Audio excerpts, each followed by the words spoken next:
আসসালামু আলাইকুম। আমরা এখন apple cider vinegar with mother তৈরি করব। এর জন্য আমাদের 2 থেকে 3টি আপেল প্রয়োজন হবে। 2 থেকে 3টি লাল আপেল নিব, আমরা অবশ্যই লাল আপেল নিব। 2 থেকে 3টি আমরা এরকম লাল আপেল নিয়ে সেই আপেলগুলোকে আমরা কুচি কুচি করে এরকম সাইজের কুচি কুচি করে কেটে নিব। এই কুচি কুচি করে কাটা আপেল আমরা কাঁচের জারের মধ্যে দিয়ে দিব, কাঁচের জারের মধ্যে দিয়ে দিব। আর সেইখানে আমরা, এটা একটা লং প্রসেস, এটা অ্যাটলিস্ট 2 মান্থ সময় লাগবে এই apple cider vinegar with mother তৈরি করতে। তো আমরা ফার্স্ট স্টেপ দেখাচ্ছি। তো কাঁচের জারের মধ্যে আপেল আমরা দিয়ে দিয়েছি।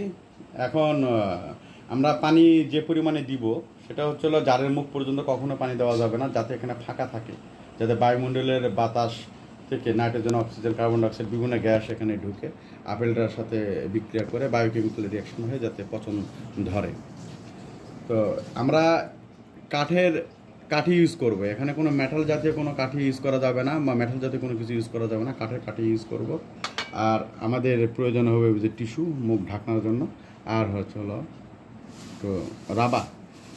তো ফার্স্ট ডে আমরা জারের মধ্যে আপেল দিয়ে সেই আপেলের মধ্যে আমরা 2 টি টেবিল চামচ চিনি দিব।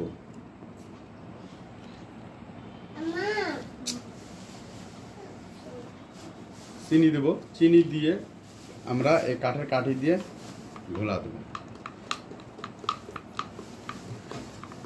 তারপরে আমরা